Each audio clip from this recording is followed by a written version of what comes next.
Philadelphia. I'm Bruce Buffer. It's time for the Anthony Gorgano Show. Good morning. Good morning, everybody. Happy Thursday, September 12th to all across the Delaware Valley. This is the Anthony Gargano Show. We're presented by Rite Aid, your neighborhood pharmacy. Visit your local Rite Aid today. Stock up on allergy relief. Catch up on immunizations for RSV, shingles, and more. Walk in, schedule a vaccine appointment at riteaid.com. All right, so we got lots to get to today. Busy day for you. It's a Meat Locker Thursday. So Baldy will be floating around here at 10:20. We'll talk to Anthony Becht today, our Delco's finest. Of course, AB, NFL tight end forever, and analyst, NFL analyst. He's a coach in the UFL. His son Rocco is the starting quarterback for Iowa State. So lots to talk about with Anthony and Todd Zolecki. We love Todd. He joined us about 10 to talk about the Phillies. So it was interesting. The Phillies go 30 games over 500 last night, and they were able to do it. Makeshift lineup, right? Guys on the shelf. So Topper has the B team in there. And look, they're able to win. Wheeler's tremendous. It's amazing how Wheeler he's got a leadoff triple that he's got to navigate it around. He strikes out the side or off a leadoff triple. He is outrageous. When you actually watch Zack Wheeler pitch, like sometimes I think we take him for granted. He's one of those guys that's an all-time Philly. Like he has blossomed here into a true ace, great starter. I mean, that position, it's early in the game, right? He gives up the leadoff triple to Lau, who's on third, and he's got the meat of the order up. And boom, strikeout, boom, strikeout, boom, called third strike. It was just a thing of beauty, man. Because he's one of these guys with a runner on third and less than 2 outs, he's going for the strikeout. He does not want to give up that run. He reminds me so much of Roy Halladay. Speaking of Roy Halladay, the 2011 Phillies. So this Phillies team, 30 games over 500. They're 88-58. The last time they were 30 games over 500, my man JP reminded me this morning, September 28th, 2011. Right? So 2011, of all the years, was their best team. 2011, you had the aces, right? Halladay, Lee, Hamels, Oswalt, even Blant, right? So you had that starting rotation was ridiculous. The lineup had suffered. That was post-Worth, right? So you had you were missing Worth, and Peace was on the downslide at that point. But other than that, I mean, that team still had Victorino and Rollins and Utley, and Peace was still, hitting home runs. And Chooch, if you remember, had a really good year that year. So that 2011 team was probably the best of all the run. They were better. The 2010 team or the 2009 team that lost to the Yankees was a great team because you added Lee, right? You had Pedro. You added some pieces at the end of that. So they were really good too. They were all better than the 2008 team that wins the World Series. So you're wondering, well, this is a conversation I want to have. Are this, on paper, just talent, is this group better than any of those teams, including 2011, since both teams were 30 games over 500? I think so. I think certainly the lineup is light years better. Now, the pitching obviously was deeper, was better, but you still have Wheeler, and I don't care what you say about Nola. Nola, and I argue with Tooch about this all the time, my buddy. Like, we talk about it. He keeps you in games, man. He just does. Clearly, the starting pitching was better, but I think overall, the lineup was so much better than 2011 now. So I would give a slight edge to today. Now, look at the Eagles. This is another oddity. Again, this is on paper. It's one game, and there's a long season, and you win the Super Bowl, you win the Super Bowl. So in 2017-18, you win the Super Bowl. Now, were they fortunate? They had an easy schedule. They were able to navigate it. We know the story of the Super Bowl, the first round bye, squeaking past the Falcons, right? Getting to play the Vikings and Case Keenum until you played the Patriots, who, and remember, they were out without their best defensive player in the Super Bowl. So there's a degree, it wasn't say you're lucky, but there's a degree of good fortune that helps you win. And by the way, we deserved it. Right? We deserved it. But on paper, this Eagles team, how are they not better? And again, on paper. I mean, it's the best, we've talked about it, the best skilled people in the history of the franchise, and it's not even close. Not even close.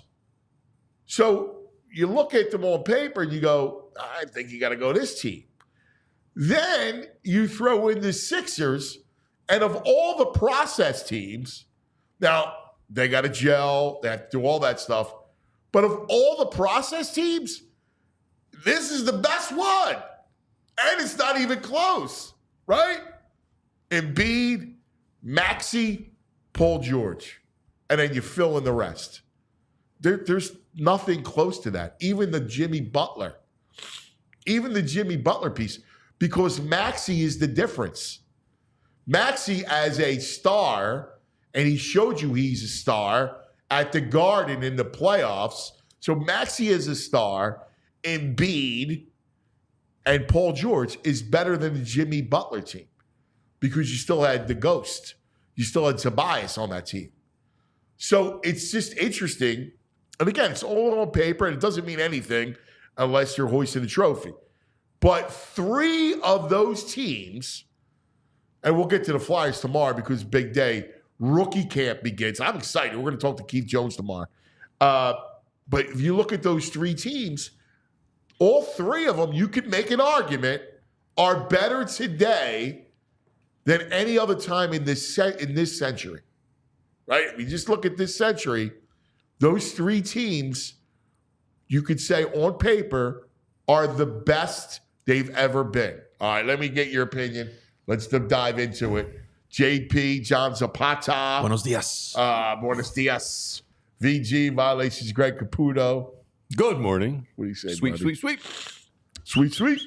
The Tampa sweep. Let's go. So let's go. Let's look at it. So, Can you make this argument? Now, I know I'm a jolly Charlie when it comes to the 4-for-4, but I look at these four on paper. Let's go Phillies first. Mm-hmm. They're 30 games over 500. 30 games over 500. Last time was 2011. Mm-hmm.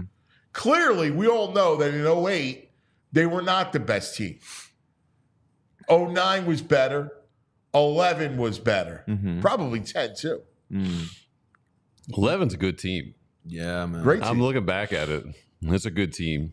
The lineup's pretty good. I thought this lineup would be easily better, but I don't know. Well, go ahead. Run through it. Because Pence was a just go- disappointment, and Peace was not the Peace All right, well, he was. Chooch a starter. Chooch a catcher. He's 283 that year, 6 home runs. Great defensive. You lean JT, right? Yeah. Ryan Howard at first base. He had 253 that year, 33 dingers. What do you mean? Yeah, now come on. Harper? Yes. DJ. Harper, come on. He gave us that. Over that? Listen, it wasn't the 58 home run piece. No, stop. Bryce, all day. Second base, Chase or Stott. Chase. Jimmy or Trey. Jimmy. It's close, though. It's a good debate. With That's Jimmy. a good day. What did Jimmy do that year? He hit 268, 16 home runs, 22 doubles, 63 RBIs, 2 triples, So this was not 30 the, stolen bases. This was not the. Remember the 2020 Yeah. Jimmy? Polanco, third base. Lean Bohm. Yeah, bummer. Yeah, with lean.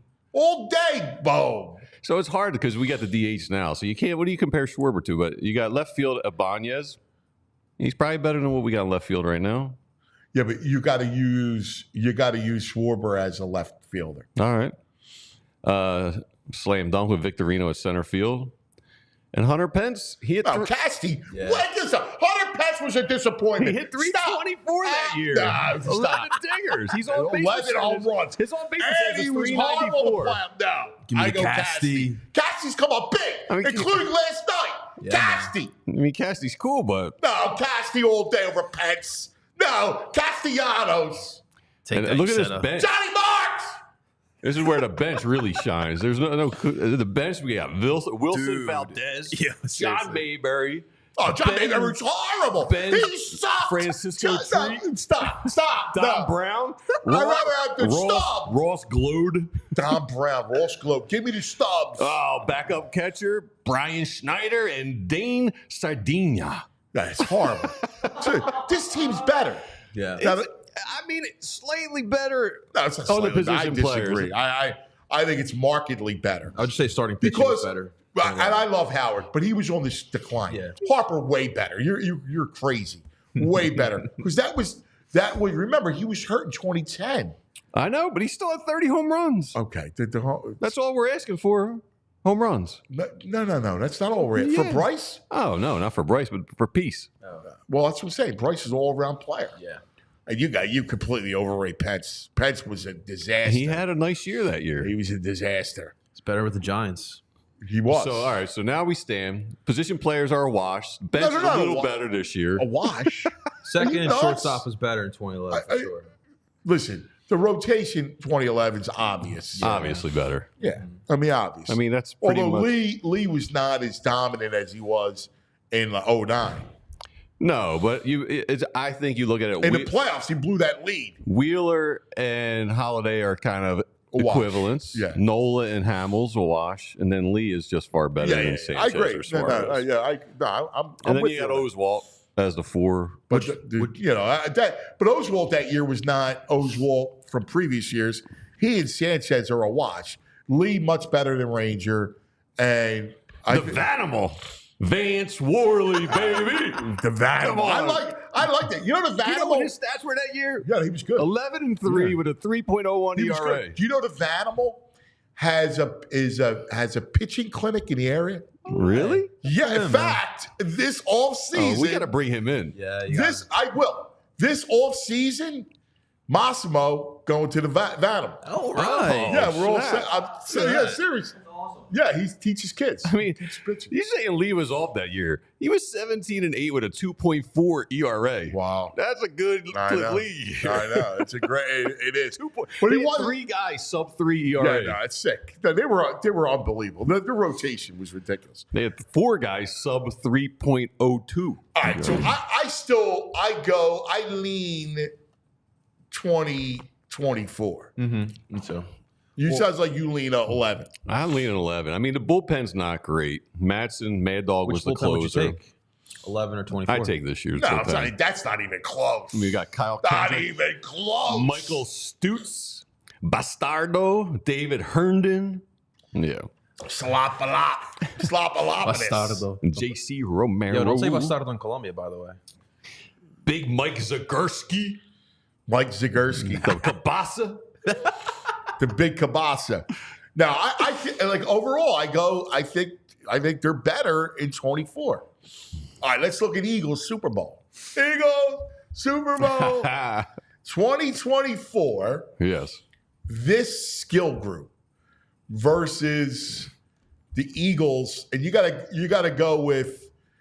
I mean, obviously, Wentz gets hurt, and then St. Nick comes in. Mm-hmm. So. But if you look at the skill people and you look at the offense, it's not even close. And it's funny because at that time when we got Alshon, we got Torrey, we're all excited. It's like, we got wide receivers. But now you look at AJ, right. Devontae. You got AJ, Devontae, and Saquon. I mean, again, it's on paper. Mm-hmm. That team was accomplished and won, and will go down in Philadelphia history. But if you're just looking at pure talent. Dude, I mean, honestly, the Eagles won with slop. Yeah. It's a slop roster. Yes. It really is a bunch of mid-level players. It all came together. They were dominant on their O-line and their D-line. Yes. And the What was their- tutelage what- and guidance what of was Doug their- Peterson. What was their? Yes, you're right. He was good that year. What was their O-line? It was obviously Kelsey. You had Lane was there. Brooks. Big That's V. right. Right. Big V was there. Because Jason Peters went down. Right. Brooks. You're right. Skeeves. Selmo? I don't know if CMO Let me started. see what He they played. find this roster. But It's hard finding stats on But if you O-line look guys. at it, right, like this team is just talent. Like I don't know if we even realize. Vitae, Wisniewski, Kelsey, Brooks, Lane. Wisniewski started? Yeah. Okay. 11 games. You look at this team. Yeah. Are you kidding me? For sure. Like seriously, when you look at Saquon Barkley with AJ Brown and Devontae Smith, my jaw drops. Like again, Jalen was okay. Yeah. If you look at and I watched the tape, like he was okay. He wasn't horrible. He wasn't great. There were mistakes, right? There were certain things. He was okay. And I think a lot of it had to do with rust and the lack of preseason. Mm-hmm. And he also has to get the second piece of it is to become that really good. You got to get that second piece of it, second, third progressions. Yeah. That It's sort of like thing. his 37th coordinator in 4 Right. years. I mean, Exactly. The only position. So, but I look at this team and I go, look how ridiculous. Like, he didn't even play great, and they scored 34 with ease. It's a Madden fantasy team. It is. It's a great team. It's a great offense. The running back room in 2017. Blunt, Clement, Ajayi, Wendell Smallwood, Jay Ajayi. Kenyon Ajayi. Barner, and Sproles. Yeah. Well, the only position, Ajayi was good until he got hurt. the only position you really could debate is tight end. You take Ertz, you take Goddard. Goddard. Okay. I'm a Goddard guy. That's all Ertz had everything besides, obviously, So- the The yak. yak. Yeah, the yak. Was that But he was a rough? good blocker. He makes some tough catches. He was Goddard's tough, good. too. Goddard's a real good What about blocker. Selleck? He was good. Brent was Brent was Yeah. the second tight Yeah, end. he Yeah, was. I like Brent. Yeah. Yeah, Brent was. better. I go Brent over Calcaterra. Still got that. Yeah, for sure. Still got that jersey in my parents' the wide place. receiver room: Aguilar, Torrey Smith, Alshon Jeffrey, Mac Hollins, Marcus How Johnson. about Mac Hollins Shelton still Gibson. around? Dude. He's like their best receiver in Buffalo. It's insane. He's like the weird guy, right? He Yeah, doesn't he wear has a- shoes. And, So right now he's got a TikTok where he teaches people like maintenance around the house. That's his whole TikTok. Oh, shtick. really? Yeah.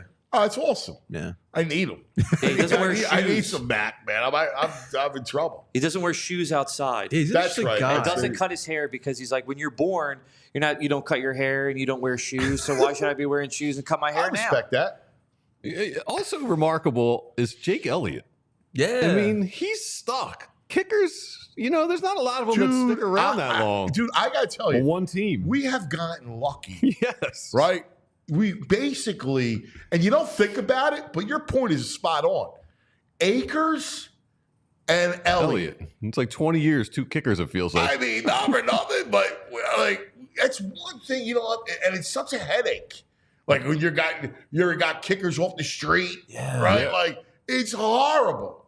it's not It's fun. hard. And you look at these teams, like good teams that lose the doink, Yeah. Oh yeah. right? In Chicago, The doink is Former real. Eagle, Cody yeah, Parkey. yeah. Like having to go through the kickers and guys coming in off the street. Yeah. Listen, It's not fun. That's a good point by you. We don't think about it because you don't. Because you don't think of him like a Tucker, you know what I mean? He's not mentioned He might be like better that. than Tucker, to be honest, or just up there with him. Still early. Very he's close. Not better than Tucker. Dude, he doesn't miss. He doesn't miss. No, listen, I agree. I mean, he's terrific, but he's not Tucker's elite. Tucker's He's elite. got He's among the best all time. I think he'll be there with him. Yeah. Come on, He's Skeezy. got to push it too far. Right? Just a little bit. Yeah, Listen, it's like we're giving. It's the we're, theater. we're It's giving- overdramatic. We're giving Hyperbole. Elliott all the flowers in the world. Yeah. But then you take it into the best kicker in the last 50 years. I'm sorry. I think better than Tucker. We need some longevity. I think he's just as good. I'm sorry. I don't even know he's better than Tony Franklin. Ask him do you know who Tony Franklin was? I have no idea. Tony He didn't wear a Franklin. shoe, right? He didn't wear- Yes! he was JP! You were Good job, JP. Tony Franklin. Well, because you weren't watching It Follows during Monday Night Football. Right. You were actually watching football.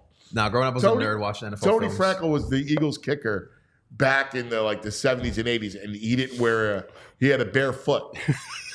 He kicked barefoot. Dude, that's gotta hurt. That's though. wild. Like Dude, yes. 2-degree weather or something like that. I know. Oh. Like the NFC Championship game against Dallas, I was a little boy. It was freezing. I was there with my father, and I'll never forget. It was freezing, and he was kicking off barefoot. What Did was he the science tape? behind that though? I don't know. Soccer guy. I don't know.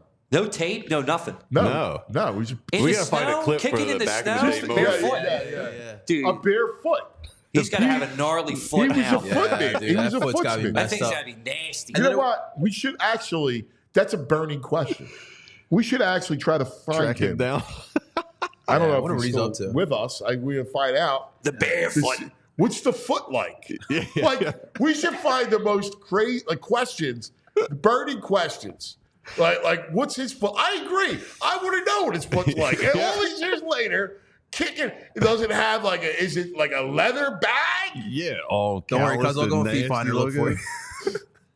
Tony Frankel's foot. I think that's genius, man. I do.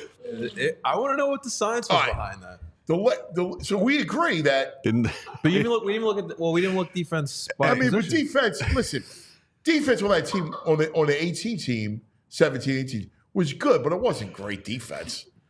They had better defenses in 03 and 04. Yeah. Yeah, those defenses were really good. Right. When Trot came back. Michael Kendricks. Nice. Nah, Nigel The Angry Bradham. Bird. Nah, they were just okay. Jordan Hicks was good if he stayed healthy. Yeah. That was his problem. I mean, it wasn't Trotter. We have our PHLY guy, Vinny Curry, Yep. Brandon Graham on the other side, Timmy Jernigan. I forgot about Timmy Jernigan and Fletcher. Listen, Cox. BG was great. Yeah. Fletch was great. Chris Long was Right? great. Listen, I think the defense was better then than now. Although you had Malcolm too. So, clearly you had that. But the offense is so much better That's really what it is. that on skill people. So then you have the third of the triangle, third point of the triangle is the Sixers. Yeah. And clearly on paper, and again, it's on paper. They haven't done anything yet. Mm-hmm. But on paper, it's their best. It's the best iteration of the process for sure, and it's better than the 2000 team. yeah. Is that what we're judging it? The 2001 This team? century. Okay. I mean, go to any process team. The Jimmy Butler team I was gonna say was that. probably the best team of this century, Yeah. and this is better. You have that? I have a 2001 up. Nah, I mean, that team is AI. AI and- So what? You had Ben Right. Simmons, JJ Redick, Jimmy Butler, Tobias, and Joe. Yeah. Yeah, I mean, I'm going this. I mean, this team is like Maxi's ascent, right? Maxi blossoming into a star is the difference to any of those teams. Yeah. Because he's a legit star. And now Paul George slides in as the third. Yeah. So, and you can make the argument that he's every bit of Jimmy Butler. I mean, I just think that with those three right there, because in the 2018 team, it was really Jimmy and Joe. Because Ben, we know Ben's MO. Right. Tobias, he was always scared, right? Right. JJ Redick was just a spot up shooter type of guy. But with this team, you have legitimate three scorers on the court. And then listen, we'll see what's up with the power forward position, but it's probably going to be Caleb Martin. He's a good defensive player. Dude, I love what Morey did. Yeah. I have to tell you, I love what he did in the round. I think he did. I give him. We got wing play, cuz. No, I think it's a good squad. I think it's their best chance of all. And I hate to get my hopes up for again, but if I'm going to be honest with you, I'm all the way back. The roster he assembled with only two players basically on the roster, in a cap world is pretty amazing. It really is. Yeah. It's a great team. Yeah. I I mean, mean, they're a contending team. You got. I This heard is it. You got 3 years, 3 shots at it. Yeah, yesterday I'm watching ESPN NBA show, and they're talking about the pressure on the Bucks and can they compete with the Sixers and the Celtics. I mean, he's built a contender Yeah. in an off season. And the truth of the matter is, once you're Boston, and Boston's nasty, right? Yeah. So I completely agree. But when you win it, it's hard to come back. So I'm anxious. Are you as hungry? Like, I'm anxious. Right. Sixers, man. Sixers are going to be good. They're going to be good. What edge do you give the 2001 team, Larry Brown? Big advantage edge over Nick Nurse? Nah, I don't say big, but I give him advantage. Larry Brown's a Hall of Famer. Yeah. But I like Nick Nurse. It's not like he's Doc Rivers. If he's Doc Rivers, I go big advantage Larry Brown. Thank you, Right? Milwaukee, by the way, for that one. So, How's that guy still coaching? and it's amazing. And a good team. And he's getting paid a lot of money. Oh, my God. If you want to come back in life, come back as an NBA coach. All right? You want to talk about stealing. My God. They are just thieves. Seriously. The greatest thieves of our time. So let's just say, according to Bet Parks, the Sixers have the third best odds. They're tied for third with the Nuggets and Knicks at plus 800. Yeah. Celtics and Thunder above them. Wow. That's outrageous. Right? All right. 3 to team. Yeah. Here we go. All right. Take it away. VG, tell us about Rite Aid. Rough morning this morning with this ragweed stuff. Fall allergies are here. Ragweed's a major culprit. It's off the charts. Sagebrush is running around. Tumbleweeds blowing through Mullica Hill. Everyone's allergies are acting up. Fall season's here. You know the signs and symptoms. Runny nose, itchy, watery eyes, some wheezing. Antihistamines are going nuts in your body. So what do you do to get some relief? First of all, sign up for Rite Aid reward emails at riteaid.com/rewards to receive alerts for pollen and allergens in your area. Use a dehumidifier if you can. Shower more than our man Skeeves does. And it's nice out. You want to open the windows, but sometimes that's not great. So you might want to put the air conditioning on still if your allergies are acting up. Rite Aid's got a bunch of over-the-counter options available. You can try a nasal rinse to flush out those nasal passages. When your symptoms are flaring up, antihistamines such as Claritin and Zyrtec, they'll do the trick, get you under control. And you can also use those nasal sprays, nasal corticosteroids like Flonase and Nasacort. And all these items are available in the Rite Aid brand to save you a couple bucks and still just as effective. If you still not get enough relief, ask a Rite Aid pharmacist if a different type of allergy medication like a decongestant might be necessary. And you can always ask those Rite Aid pharmacists for recommendations on ways to get relief during these miserable allergy seasons. It's not fun. It's not fun. Well, also, what's not fun is walking out the house this morning. I see fog. It threw me off. Completely threw me off. But it looks like the sun will be coming out eventually. And listen, because like VG said, just because it is fall doesn't mean that, some of the summer things like allergies and like the sun won't go away. And so you want to make sure that you're still protecting those eyeballs here in the fall. And that's why I always recommend our friends over at Shady Rays. Ladies and gentlemen, trust me, I'm a sunglass expert myself. And I will always recommend Shady Rays because it's a great product. It's high quality. Even better, we will not break the bank with these sunglasses. And look, the best part about it is if you happen to lose or break it, Shady Rays will replace that first pair of sunglasses for you for free. Nobody, and I mean nobody, is doing that right now. But don't take it from me. Obviously, I'm telling you guys it's a great product. Over 300,000 people believe it's a great product because they rated it 5 stars. All right. And of course, we always have you hooked up with that promo code right now. Go to Shady Rays, find the style that fits you the best. Use the promo code at the checkout page, PHLY. This will get you 35% off all those polarized sunglasses. So, ladies and gents, we still got the sun out here. Make sure you guys are staying style and profile with our friends over at Shady Rays. All right, JB. Thanks, buddy. This portion of the program is powered by the Bet Parks Sportsbook and online casino app. That's right. The Bet Parks app got you covered. We got a game tonight, so we'll get into it a little bit later on. Joining us right now, NFL analyst, old friend, and of course, Delco's finest, our man, Anthony Becht.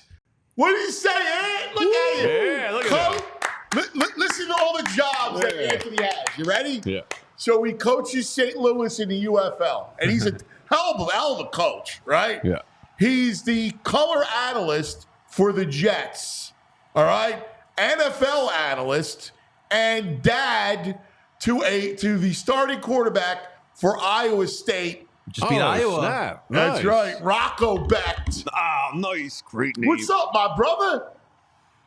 Doing well, Ant. I love the new digs, man. It looks good. I like the Thank setup.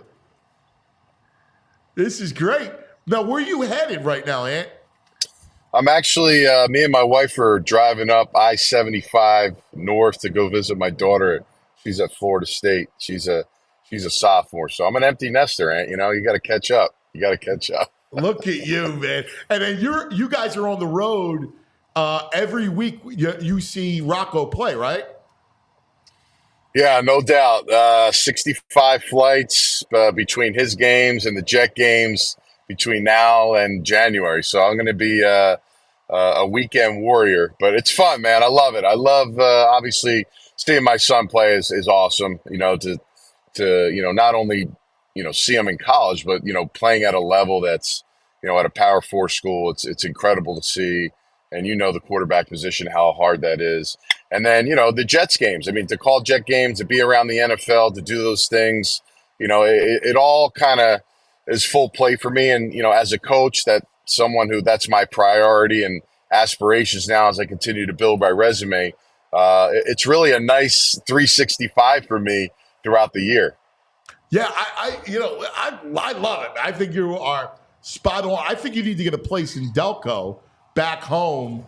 This way you could drive to the Jet games and you can fly out of PHLY, spend half the time. Your wife, she'll love Delco. There's no doubt. It's nice to visit the family. I don't know about their 24/7 is the best route for all of us. So it's nice to come up it's good to come up in the summertime. We still do the Jersey Shore every summer. That's great. We get to see everybody. But I love Delco, man. It's a great spot, and you can't find better food than that for sure. That's right, brother. That's right. A couple things. So let's look at week 1 of the NFL. And first of all, your squad was interesting because it was Monday night. We just saw them. And, dude, when Rodgers has that one drive, I'm going, wow, man, they could be nasty. That Niners front controlled everything. They're really good. We're from an Eagles standpoint, that Niners defensive front, I thought took the game away. Yeah, I mean, I hate to say it, but just the physicality in the trenches. I mean, the 49ers took it to the Jets on both sides of the ball. Yeah.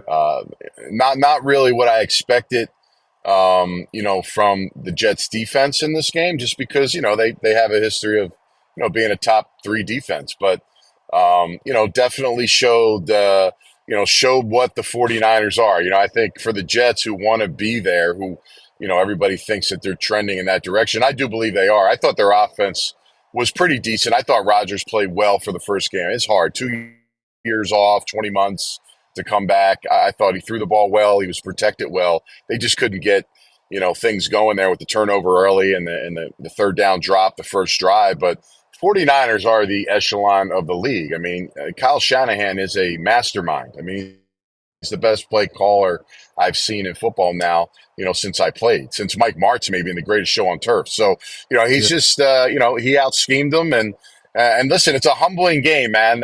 They'll definitely bounce back, but the 49ers are, they didn't even play their best game, in my opinion, offensively, and they didn't have their best player either. So, it's a great start for them, but the Jets, obviously, man, I expect to see a different team as they move forward. They got Tennessee this week, and we'll see how that goes.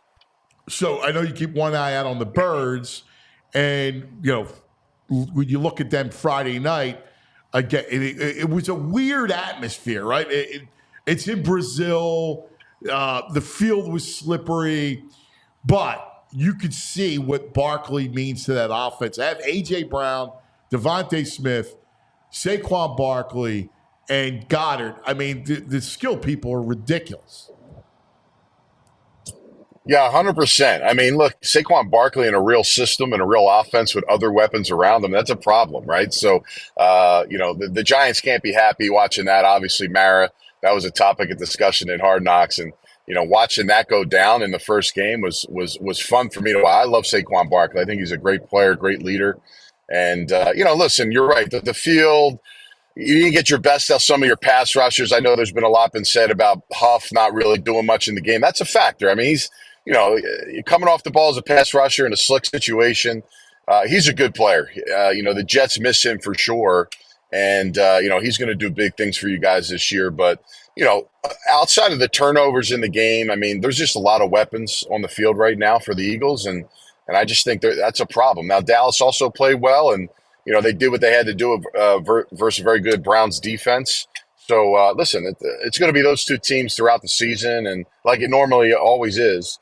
And I expect it to be all the way to the finish. Yeah, it's funny. You look at Dallas. Detroit looked good. Again, that Ram team is a good team, and they beat them. So the NFC, it's interesting because the NFC, I think is deeper, is better than the AFC when you're looking at teams. Now, the AFC is interesting because you got Kansas City up here, and then you got, I don't know what Buffalo's going to be, right? Like Allen's great, but he lacks weapons, right? Miami, I don't know about Tua, and you got your squad. And then, we saw in Cleveland, Watson looks like he's cooked, right? Like they have a great defense, but their offense was just awful, right? Like Cincinnati loses. It was a weird kind of first week for the AFC. Yeah, you're right. I mean, listen, it is, like you said, Kansas City is at the top. Then you start sprinkling in some of those four NFC teams, and then you're right. Then there's kind of a little bit of a drop off with the rest of the AFC. Listen, I love Houston. Yeah, for sure, and they're a really good team, well coached. I love what DeMarco Ryans has done so far, but. Look, I think there's always some surprise teams. You know how this league works, man. Every single week, a team continues to, show consistency and rise to the top. But it seems like, everybody's chasing the Chiefs right now. You just look at what their game, the way they use Worthy in that game, the speed that he brings to the table, spreads things out. And, Andy is just a mastermind as well as far as adapting to just his players and the way he gets them the football. And then Mahomes, I mean, he just creates and continues to dominate and do the things that he does. So I love it. I thought week one was interesting. I didn't think we saw the best out of a lot of teams. I thought there was some maybe I don't want people to think, oh, man, like this is what we got. I just think things change over the first couple weeks of the season. So, after like the fourth game, I think we'll start seeing teams that we say, okay, like this team's legit. So, but, Chiefs showed up. Obviously, week one, it was a great game. Baltimore had their chance, man. We're talking about inches right in that game. But, there's some good teams in the AFC that I think are gradually catching up to what the NFC has. So what have you learned from being a coach? Like it's so interesting. Now that you're a head coach, and who are you? Who's if you pick a head coach in the NFL, who are you modeled after? Yeah, I'd say I'm a combination of Dan Campbell and John Harbaugh, right? So these are two guys that, understand culture, understand leadership roles. They are not play callers. They delegate the players and make sure the ship runs. They trust their staff on the offensive and defensive side to do their job, and they empower those coaches, and it showed now that is a proof. No, he's been frozen. Wait, we got him. There we go. Sorry. Yeah, that's all right. Yeah, I just think about, for me, my biggest asset outside of the CEO style, leadership style, the attention to details on a day-to-day basis is just in-game situations. I really take that to heart every single game. I see a lot of coaches lose games for their football teams every single week at every different level. And for me, it's just continuing to, study those moments that happen in the NFL and college and really learn from, what we do. And there's a lot of decisions to be made in our league. You don't just kick an extra point after you score a touchdown. You can go for 1, 2, 3. Right. So there's a lot of different scenarios that come up. And I'd say from a fourth down standpoint, I'm a little bit more aggressive in the sense that, I have a plan, like from the 50, from the minus 45, plus 45, like where I kind of lean on that. And it's not analytics. It's just a feel. It's a gut. It's about, how my team's playing, the offense, the defense, and, how you want to kind of set the standard of the game. So those are just fun things. And I could just continue to learn, man. Just soak it in from some other coaches and what they do, but really make it my own. What do you think of Sirianni? He's speaking of CEO coaches. That's the role for him, right? He's a CEO coach. Which I'm curious what you think of him. Yeah, I mean, listen, he's consistently won. It's unfortunate, obviously, when you're a winner, your top tier coaches, your OC and DC, they get plucked away and they get hiring, right? So now it's about what is the depths of your network? What is the depths of the people around you that you can pull in so that you can continue to have that success? So I think he's amped up, obviously, his staff this year. I do like the hires of Kellen and Fangio. And listen, you bring two coaches that have been there, done that can honestly run a side of your team, and you don't have to worry about it. So as long as you're on top of everything else, I always say this, like your number one job as a coach when, the team's between the lines is making sure you're 100% on the situations of the football game and making sure that you don't cause or you're the reason why the team, fails on Saturdays or Sundays whenever you play. And it's a vitally important role, man. And, there's guys you have on your staff that assist you in those roles and can help you. But at the end of the day, you got to make those decisions and live and die with them. So, they're not easy. From afar as a broadcaster for so many years, it's easy to kind of second guess it after it happens or it doesn't work. But as a coach in the moment, you really have to be on those things. And I just feel like I'm constantly thinking about all those situations at any moment in the game throughout, each quarter that's going on. Like when they score, how we score, how many points, what if they score, how many points we're going to, just so I'm prepared and always making sure my coordinators have answers so that my OC knows, like, we're going for it on fourth down and what the scenario is before the third down play is even called. So those things just ease the comfort and make it smoother in the operation process of your football team. Hey, Anthony, VG here. What's the transition like going from player to coach? When you watch the game, people talk about like the speed when they transition from college to pro. When you went to coach, did you find the game was faster than as a player you thought or slower? And how did you change the way you view a game? Well, I'll tell you, it's very hard to see what you want to see on the sidelines, right? It's you try to put your eyes on certain areas, but again, that's why you have your staff to look at certain things. I mean, I remember certain times in a game, we talk about managing football games, like, maybe it was a 2-minute, the other team had the football, we had to get it back. In our league, we get to do a challenge. It's kind of like called a golden flag challenge, where you can literally challenge anything. Like if you see a penalty and it's not called, you can challenge and say, hey, there was a hold or a hands to the face on a certain play and challenge it. Well, imagine if you're down, the other team is in a 4-minute mode or at the end of the game, and you're trying to locate a potential foul that may happen. Well, I may get two of my staff and say, hey, coach, you look at the left side of the offensive line. I'm going to look at the right side of the offensive line. I'm going to have somebody look at maybe a matchup and see, like, do we see anything there that we could maybe throw a flag on? So, I don't know if the game's fast. It's just your visual is tough.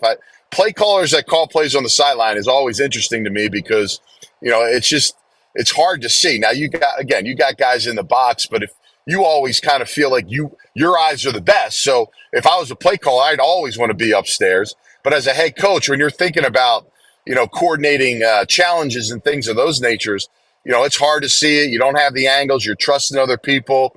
And, we only get one of those flags to throw. So, you got to be on it and use it at the right time. So I don't think the game is really as fast because, as a player, that speed is there from when I play for so long. But as far as just the momentum in the game and how it goes and having a feel of when you got to make those decisions, it's a craft, man. It's an art form. And I give credit to guys like Andy Reid and, maybe John Gruden as play callers who did it at an elite level, but can also manage the football game. It's not easy. Hey, bro, last thing, I'm just curious. How has you think NIL, the portal, right? And you talk about college football. What's it like for Rocco now? Are you managing him, helping him through this process? Because now all of a sudden, like it's hey, you get paid. There's a whole deal. There's portal stuff. Teams recruiting you. I mean, how do you navigate this? This is a fascinating time that we're in with college football. 100%. I do manage everything for my son. I help him, assist him. He's just fortunate to have, some people around him that, can help him in that. So he doesn't have to navigate that on his own and he can just think about football. Obviously it's a little different when you're a quarterback for a Power 4 school. Those guys seem to kind of are the headlines for the NIL and things of that nature. So, Iowa State does a great job of really kind of being very proactive in that. And, look, you hear the numbers, you see the schools, you have this lawsuit that's pending that is really going to change the game, honestly, where now it's going to be a level playing field for pretty much every school where they're going to have basically enough money to kind of divvy out and do the things that they want. And it's a changing environment. You see Halfley, a guy that left BC to go to Green Bay. Like you see coaches maybe wanting to run away from college. I'd be honest with you, as someone that's into this thing and building his resume, I want a college job. I want to be a college head coach. I like that side of it. I do think players should get paid, but how do you construct that? How do you make it so you can still have a great culture? You can still build a program. You can still offer players money. What is the deciding factor? What's the difference? Now, I'm not talking about Alabama, Georgia, because Ohio State, because they're always going to have the best guys and they're always going to have the most money. But let's just say if I'm coaching at Vanderbilt, what is my sell to keep a guy at Vanderbilt? What am I going to offer a quarterback, a player that's different than other teams, other schools? And I always believe that, the number one thing for these players outside of making money NIL is they want to go to the league, right? Well, I can offer, that the pro style system, what they're going to need to take those steps. So, for instance, a quarterback in the system we run with the Battlehawks, our offense is a West Coast hybrid that quite frankly, translates to about 15 of the top offenses in the NFL. Well, wouldn't that be great if a quarterback who I can still maybe pay a certain amount of money, but maybe not as much as Georgia and Alabama, but he can get that. So now when he sits in front of someone at the next level, he's going to be able to bam, like this kid is on it. He understands it. What is the price for that? What is the value for that? I think it's huge. So, and just kind of the culture, the person I am, I just think I sold the vision with the UFL. I was not on their radar to become a head coach. I got in front of the right people. I was prepared and I sold them a vision and it made sense to them. And now I'm doing my part. You got to win. You got to continue to do what you're doing and show that it works or, it's something that can help the league. And I love the other side of it. The endorsement of the league. I'm big on social media. A lot of coaches are trending towards that now. They're getting more on social media, messaging to the fan base, connecting with people. It's all about people, man. Yeah, if my players, I think you'd be great at it. You're driving to Florida State. I think they need a coach, man. Oh man, I'll tell you, that's rough. Not a great start for them, but it changes. And then you look at them, for instance. They went to the portal and brought in all these players, but is the culture there? Right. Is Norvell still building what he wants to build? It's like you said, that environment has changed. So when you go out, right guys, if not, and you'd be a good. We're losing. It always has to be what's been tough for these guys.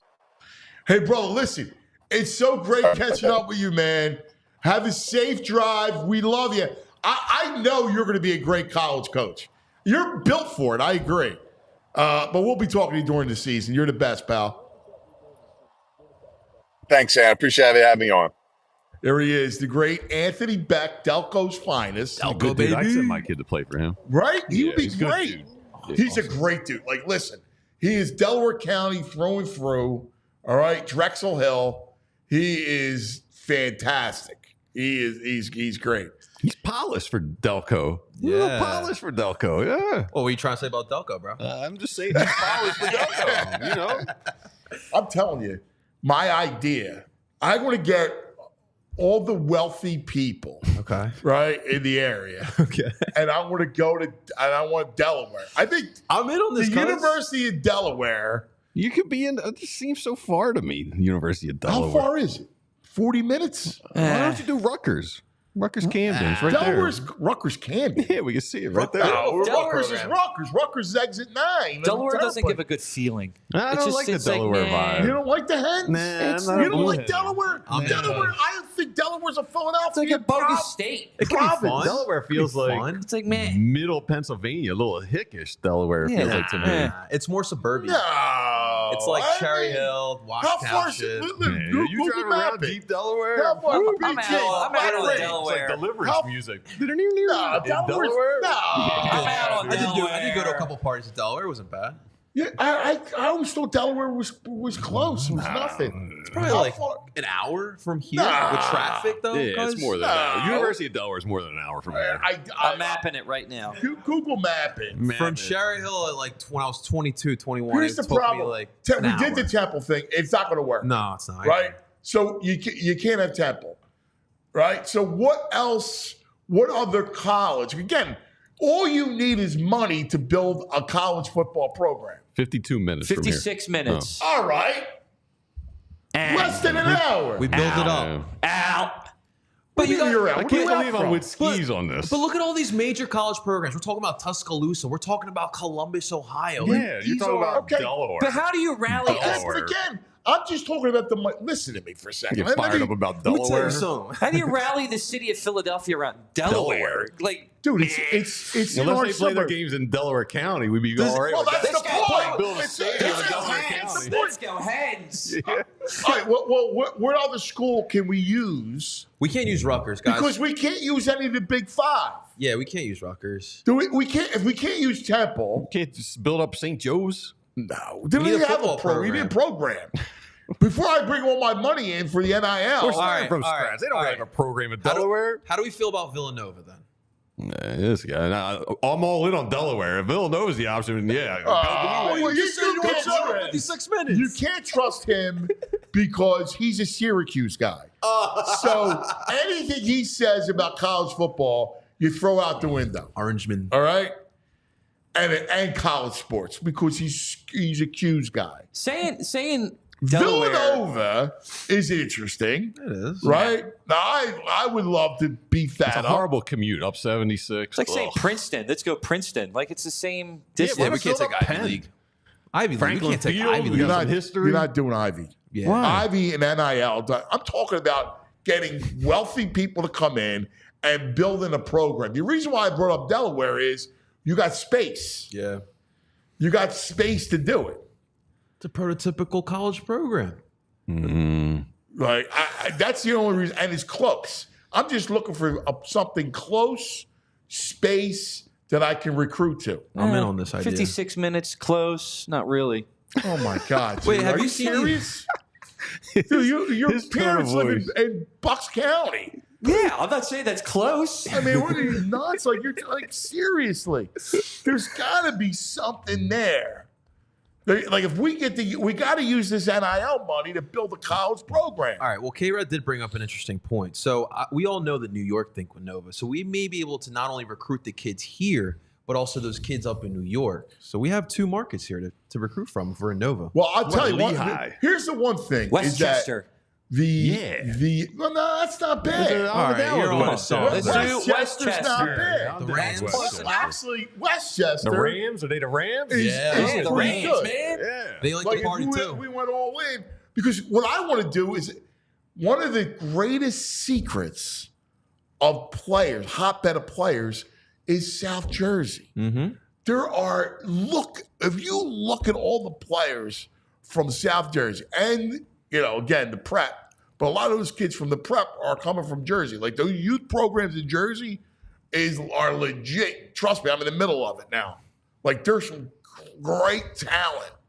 If you kept all the talent here and build up a program, Rowan? like- Rowan? Rowan's not bad. Coach Ed Hoddle? I'm sure he's down with a Actually- little NIL money. Rowan's not bad either.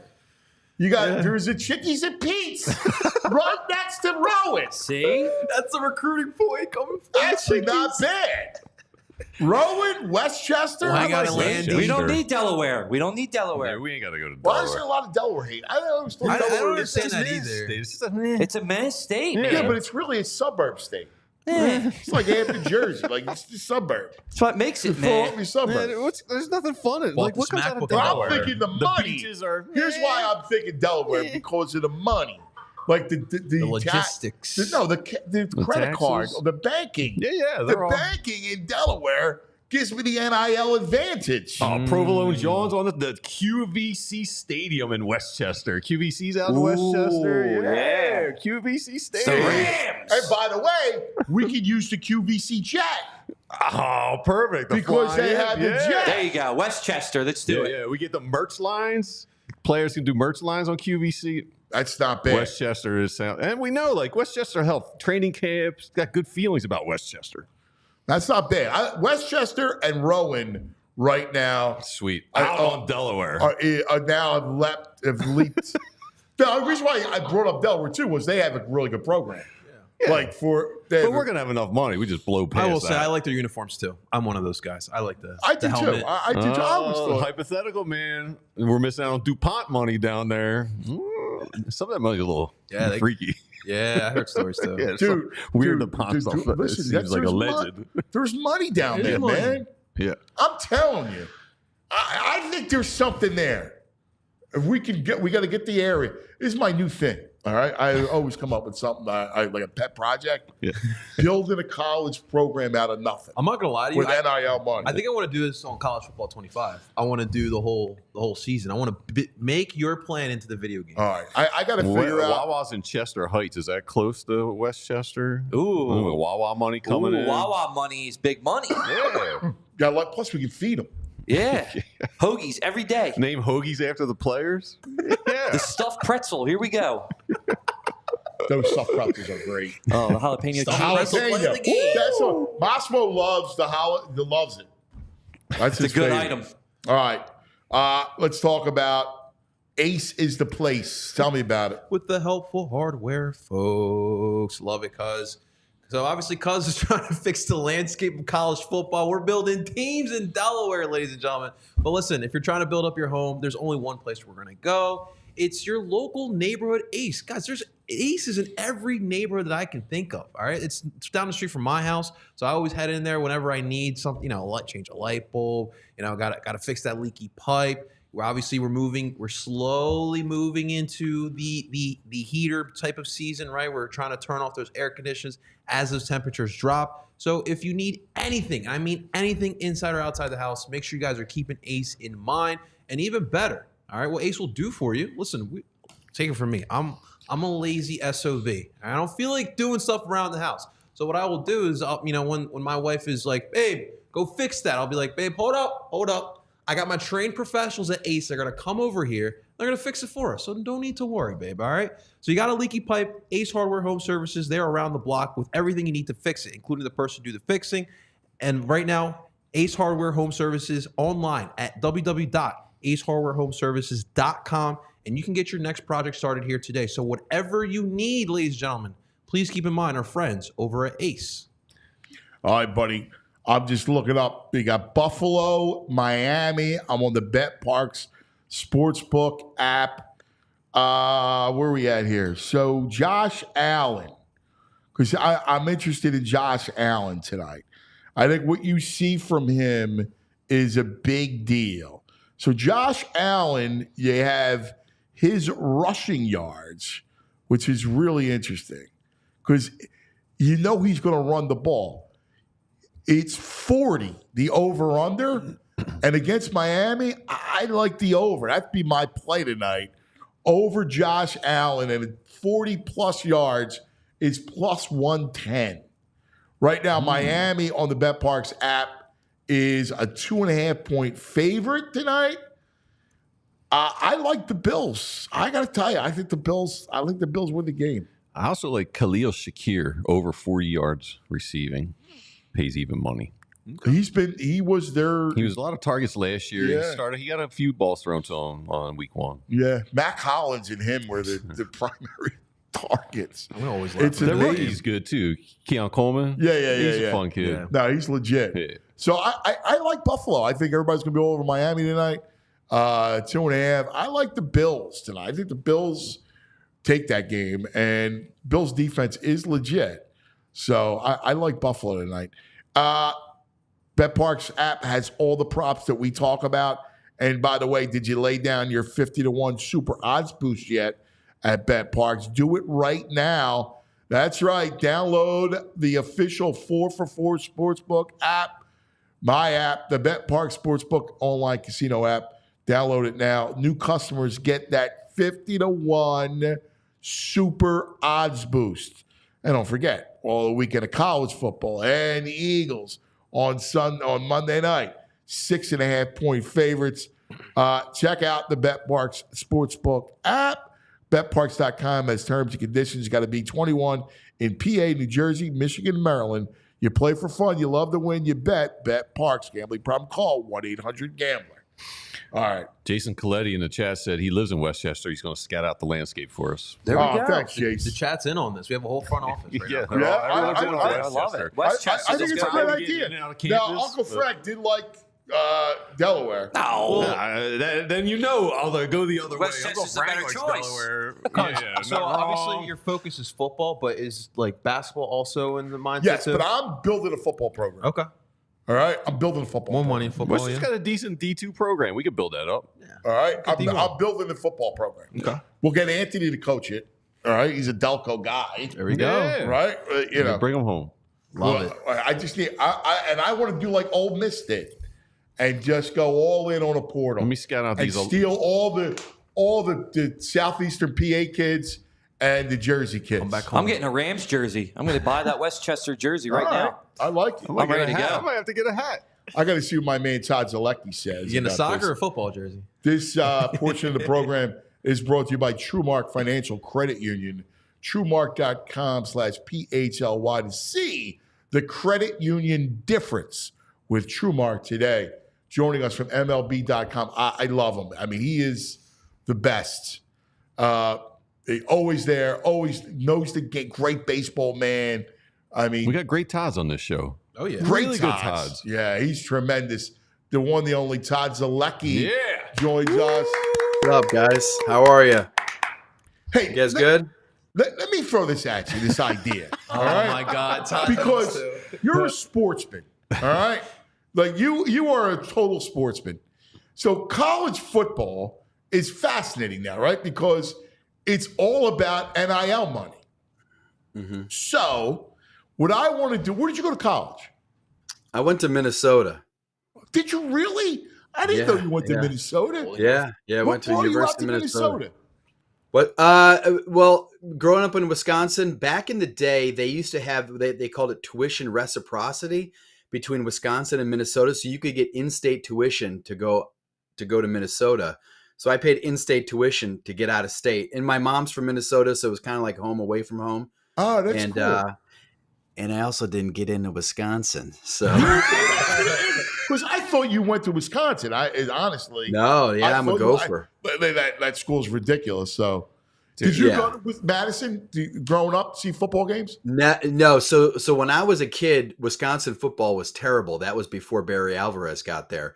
So honestly, it was not on my radar as a kid at all. For me, it was all Brewers and a little bit of Packers. The Packers were pretty bad when I was a little kid, but so it was all Brewers, Packers, no Badgers. So I didn't have this huge pull to go to Wisconsin either. Although again, I didn't get into Wisconsin. Got into Minnesota though. That was their loss. So Yeah. I want to use the NIL. Like nowadays, you can create a program, and there's no college football. You grew up in the college football hotbed. The Midwest loves college football, and we don't have a real college football. Penn State's so far away. So I want to put one. I want to build a program with all the wealthy. Like I'll get Middleton involved, right? All the NIL people, and there's a lot of talent, and it's amazing. baseball and football, the southeastern PA and Jersey, South Jersey, there's great talent here. I want to keep the talent home, all right? And I want to take over either Westchester, Delaware, or Rowan and make it my program.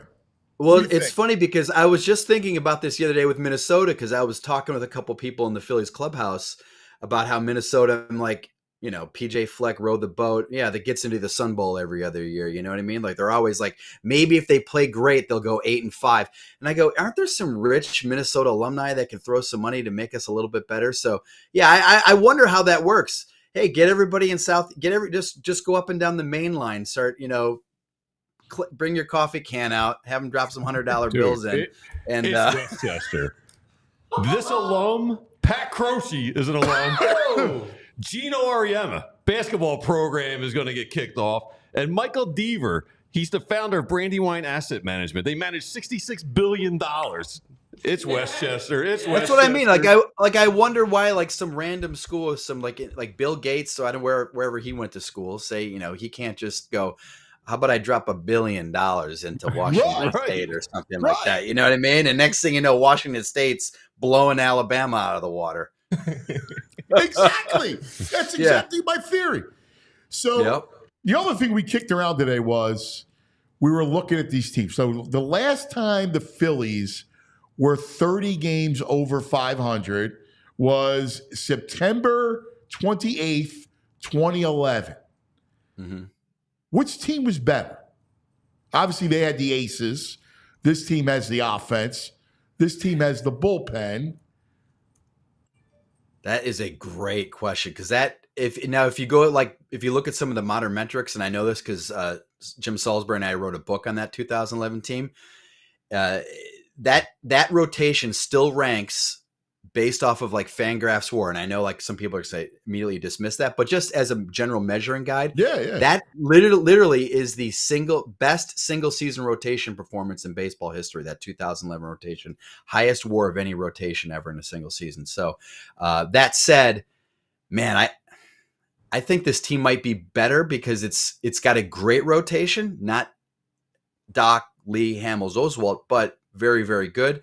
And I think this offense is a better that offense was kind of on the downward trend. Howard was down because it happened after the injury in 2010.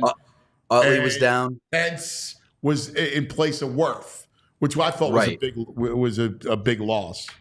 Huge loss. And so I think you still have I know these guys are banged up a little bit, but Harper is in his prime, Turner's in his prime, Schwarber's in his prime. You have a lot of other good young hitters on that team. So and this right now, the way this bullpen is throwing, I think I would say that this team could beat up on that team. It'd be tough though, because you'd have to get through Doc and Lee and Hamels and Oswalt. But I think pound for pound, I might take this team over that team. And that was my theory as well. I thought the same thing. And one of the other things that and he was on display last night. It's somehow Zack Wheeler is underrated. Somehow Zack Wheeler is every bit a Halladay type of player, type of pitcher. Right? You look at last night. He gives up the leadoff triple to Lau, right? And what does he do? And this is why I love him. He goes, I'm going to go for the strikeout. Strikes out the side after that to strands the runner and save the run. His stuff, it reminds me of Halladay in the sense that he throws a heavy ball. It's so hard to get lift off of Wheeler. Now, I know Aranda hit the home run last night, but he's tough to really barrel up like that. And also, like, he's good even when he doesn't have his best command and his best stuff. And he got a lot of swings and misses last night, but you could tell he was not happy with the way he pitched. Right. But for a guy that, he walked the first two batters, I think was in the third inning when he scored their second inning. Yeah. So he walked the first two batters in the second inning, gives up a run and he still kind of keeps them in the game. So he doesn't pitch his best. 2 runs, 6 innings, 9 strikeouts, gives the team a chance to win the game. And that's when he's not at his best. And so, I think he is underrated. When you think about what he does day in and day out, he hasn't. I think if you ask Zach about his season and said, "What do you think about your?" I think he would say, "I think it was okay. I think it was pretty good." But he came into this season, remember, in spring training, he said, my goal this year is to win the Cy Young. I think he's probably going to fall short of Chris Sale. But, and so for that, in that sense, I think he's probably going to go, yeah, could have been better. But it's still really good. It's great. It's great. People would kill to have Zack Wheeler in the rotation. And he's probably like, I was all right this year. And I look back, and obviously, in the Phillies, it's an easy list, right? It's Carlton into Schilling, into the Camels, Lee, and then Doc, and then you look at what he does. It almost gets overlooked. It's bizarre to me. Yeah, how Wheeler is win day, every bit of win day, for sure. And then think about the postseason numbers, like his postseason ERA. I'll have to go back and check, but I know last year it was like 10th. Top 10 ERAs in postseason history, and any starter over 8 starts, career starts, or something like that. So not only is he great in the regular season, I mean, postseason, the dude is money. Like he puts up, he's just tremendous. So, he's going to start getting the big money, next year, the $42 million a year, but he's worth it. Think about free agent signings in baseball history. One of the best, when they got him a few years ago. That was an under the radar signing. The Philly, a lot of people kind of were going, oh man, they threw a lot of money, $100 million at Zack Wheeler. What has he done with the Mets? He's had some good first halves. Remember Brody Van Wagenen, the Mets GM at the time, said, I'm glad that we could parlay a couple good for second halves or whatever it was into a big contract with the Phillies. And man, he made him look bad for that comment. Yeah, I'm so with you. What's the plan for Ranger, Todd? Boy, Ranger to me is I'm not going to say a big concern, but boy, you really want to see him dial it up here in these final 3 starts. He hasn't looked good. We had on our Philly Show podcast yesterday, Ruben was saying that he doesn't really see the same arm speed and doesn't know physically if he's all there yet. Rob Thompson has thrown out the word dead arm, like maybe he's going through some dead arm, which kind of doesn't really make a lot of sense because he missed a month. He said, well, this is kind of like a rehab assignment. This is kind of his 4th start coming off a rehab assignment. And my argument there is sometimes guys take 2 rehab starts and rejoin the team. So I don't know if the rehab assignment, this is kind of like his rehab coming back to the team. To me, that really doesn't make a lot of sense because this is his 4th start. So he should be back and he should be sharper and more effective. So I don't know what's going on there, but he's got 3 more starts to get it going. But if the playoffs would start today, and don't you say he's your number 4 starter right now? Right. I mean, I don't know how you start him over Christopher Sanchez in the best of 5 series in the game 3. Yeah. Because he's just, so you hope that whatever he's going through, he gets it figured out going into the postseason. Because that, to me, when you talk about the Phillies' postseason chances, and you say, how do they match up against other teams in the National League or in the World Series potentially? To me, the Phillies' big strength is the fact that they are 4 deep in the rotation with 4 all-star caliber starters. And, think about the last couple of years, right? They started Noah Syndergaard in a postseason game. They started Bailey Falter, in the NLCS because of their lack of depth. Now they have 4 legit guys. So you want to really take advantage of that. You need a good Ranger Suarez, and he just hasn't been there yet. I'm completely with it because if you look at the Dodgers, right?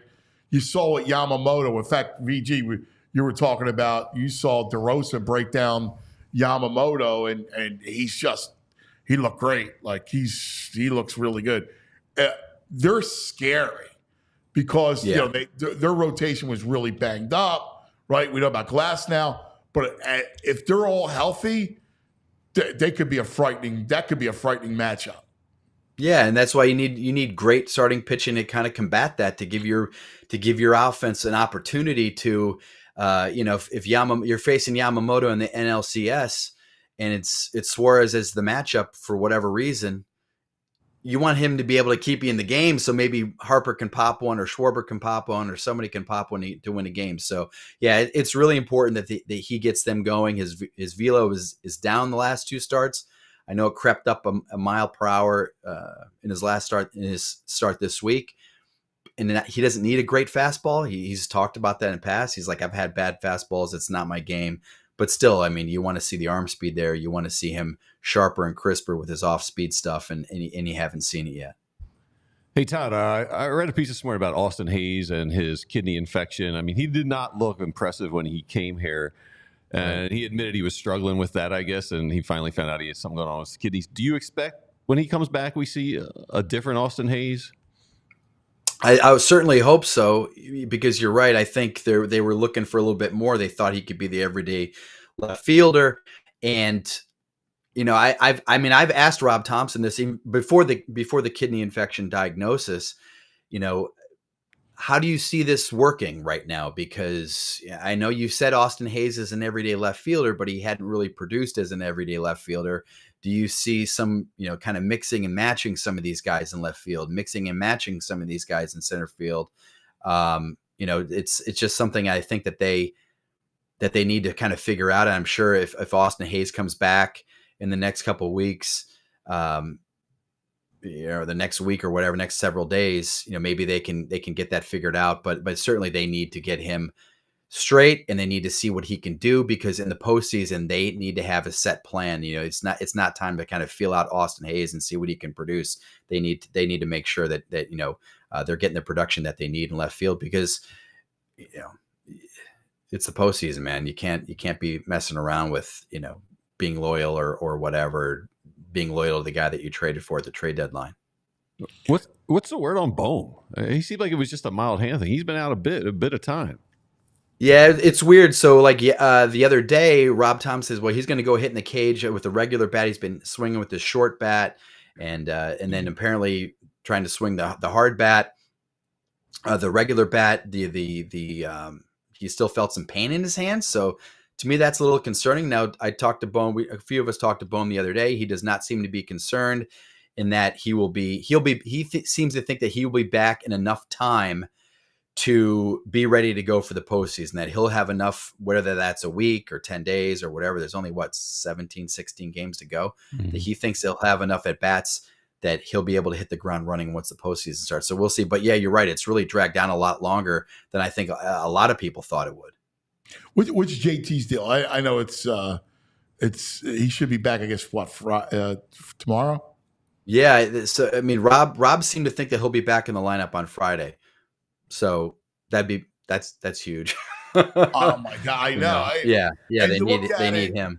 You need him, man. And it's been a tough season for him injury wise. So they need to get this group just ready to rock and roll, right? In a couple weeks, man. They absolutely do. And, Schwarber should be back on Friday. They seem to think, it sounded like he still felt something in the cage when he was hitting in the cage yesterday. So they just scratched him, like why mess with it?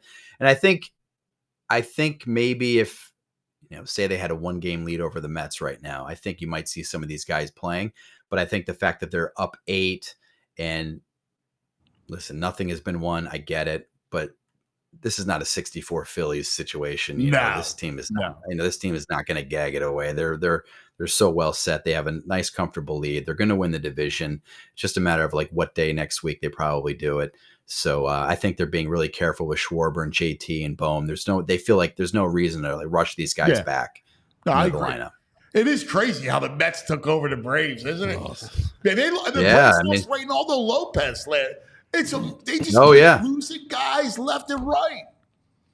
Yeah, the Mets are, we were talking about this yesterday, what kind of team scares you in the postseason? I mean, a hot Mets team would make you nervous just because, man, you just don't want to lose to the Mets. You know what I mean? You don't want to lose to anybody. You want to win the World Series, but you don't want to deal with the Mets. No. Yeah, right. I mean, that's a hot team right now. But I think if the Phillies are playing the way they can, and they're not swinging out of their shoes and they're not chasing, I think they're the best team in baseball. I really do. I mean, they're the best team in baseball right now based on record. you just got to avoid what happened in the NLCS last year, which is guys, swinging out of their shoes. You working on anything? Any big project? No big project right now. I mean, hey, who knows? Maybe the Phillies win the World Series. There could be a book coming out of that. You never know, right? But yeah, nothing like that right now. Yeah, I love your stuff. So I would love to see that, and I'd love to see you write it. So we love you, buddy. As always, Thanks, man. You're the best. Take care. Appreciate Todd it. Zolecki, MLB.com. Check it in. Yeah, Big Farts Jones didn't like that. The Mets. No, Bite your tongue. I know. When he said that, I was like, no. I didn't even think about it. The Mets, no. They're coming up. We're going to do a little meat locker action. I love it. We're going to have some fun with that. But first, JP, tell us about Empire Today. That's right. Ladies and gentlemen, if you need that new flooring, and I know you need that new flooring, you've been staring at it forever because it's all scratched up. It's been there since the 80s. Yes, you need to change it now. And with our friends at Empire Today, they're going to make it super easy for you, all right? And with Empire Today, you can shop at home convenience, the right product for your needs. Quick and professional installation and a price match guarantee. Empire Today is the best place to get new flooring. So, of course, they have copycats. But they can't be Empire Today on quality, service, speed, so they advertise low-quality products that they simply will not carry. Empire Today won't promise you lowest prices because anyone who does that is putting flooring in their home that they wouldn't put in theirs. That's right, ladies and gentlemen. And of course, as always, we have you covered with that promo, all right? Schedule a free in-home estimate here today. All of our listeners will receive a $350, that's right, guys, $350 off discount when they use the promo code PHLY. Restrictions do apply. Head on over to empiretoday.com/PHLY for more details. So stop staring at that old floor. Get it replaced with our friends at Empire Today. I like it. Empire. Let's talk about Parks Casino, Street Road, Bend, Salem. We tell you about the Bet Park Sportsbook and Casino app. But what about the casino mecca of entertainment? That's right, the Excite Center at Parks Casino. One of the many things that I love about my casino of choice, Parks Casino, Pennsylvania's #1 casino. This is how you win. It's so close to anywhere. Street Road, exit off at 95, the PA Turnpike. The Excite Center, state-of-the-art entertainment venue inside Parks Casino. All right, best places for comedies, concerts, great places to see the country's best headline comedians and music headliners. That's right. Tickets on sale now. How about this? Saturday night, right? There's big stars. Like Baldy's a big star. Oh, yeah. And so is JB Smooth. Oh, yeah. Oh, yeah. All right, from Curb Your Enthusiasm. He'll be there Saturday night at the Excite Center. He is one of the most hysterical guys. I love him. They have all kinds of acts. Tickets on sale now, September 20th. Best of the Eagles. Tribute to the band The Eagles. September 26th. Joe Bartnick from Bill Burr's podcast joins Joe Conklin, who we love. September 28th, The Fray. October 4th, the Juicy Scoop podcast with Heather McDonald from Bravo and Chelsea Lately. October 5th, comedian Kev Herrera. October 25th, comedian Michael Blaustein. And November 23rd, comedian Steve Trevino. That's right, Parks Casino. This is how you win. ParksCasino.com to buy tickets for all shows. You got to be 21. Gambling problem, call 1-800-GAMBLER. And now, Thursdays during the season, the Meat Locker. Yeah, meat. With, yeah, meat. With Baldy.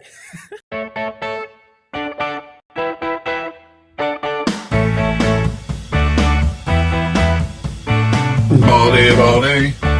Oh, let's talk some football. Ay, Baldy. Oh, he likes meats and football. Oh, Baldy. That's right. Oh, Baldy. It's a Meat Locker edition. Presented by Primo's. All right. That's right. Not just a hoagie. It's a Primo. So, listen. I have to run my idea past. Oh, of course. He would be my #1 guy, right? Oh, yeah. You're AD? Yes. So I got an idea. You ready? Okay. Now, you know I always have ideas. Always. I'm always running out ideas by Baldy. He's my think tank, right? Because I have a million ideas all the time. And I always go, Baldy, what do you think of this one? What do you think of this? He's got notifications muted. Right, at some point, they're all, I mean, listen, you remember my idea about the NFL schedule? It came to fruition. Sure did. Yep. All right. All right. So what's the new idea? All right. College football. All right. Okay. So we know that to build the program, all you need now is money, right? Because the NIL world has changed the entire landscape between NIL and portal. We look at Ole Miss. Ole Miss is a title contender because they went and they raided the portal and they bought it. All right. Yeah. So I want to commandeer. Now, we have great football in southeastern Pennsylvania and South Jersey. Like, you know, I'm living in South Jersey youth. There's great players here. So what I want to do is I want to commandeer either Westchester, Delaware, or Rowan. And I want to go march for, investors.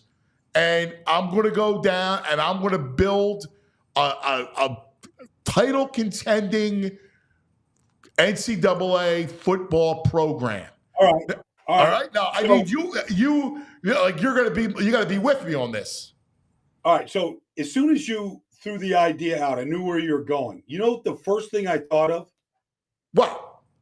Gonzaga in college basketball. Yes. How does Gonzaga? No, I mean, obviously that's not NIL. That's good coaching, recruiting, the type of player. They've got a program. But you could build a Gonzaga in college football at a university that you talk about, Delaware, Rowan, whatever. You could set up shop and you could become the Gonzaga of college football. Small school, small program, but play at an elite level, a Final Four, Final 16 level like they do. By getting the right kids. And so you don't have to go very far. I mean, all the town, you could go get Joe Flacco out of Audubon. You could go get Franco Harris and Irving Fryer. I mean, you go through the list of all the guys that are just in Philadelphia alone, all the guys. Zaire Franklin. I mean, you go find all those players right here. Marvin. And you could build a good local, I mean, Rutgers should be doing that right now, but, whatever.